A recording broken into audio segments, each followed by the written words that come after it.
मानकरी सुटला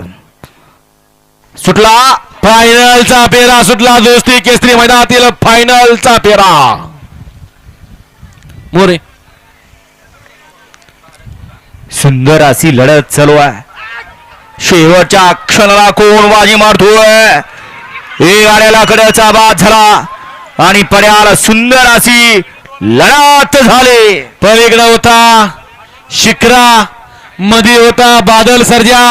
आणि अलीकडे होता भारत रैना पलीकडे होता शिखरा आणि शूटर मध्ये होता बादल सर्जा अलीकडे होता भारत रैना तिघात काठा किर लढत झाली कोण झाला प्रथम क्रमांकाचा मानकरी हा निकाली पंच पहिला क्वार्टर फायनलचा इथं निकाल आणून द्या आणि मग फायनलचा निकाल काढा. हॅलो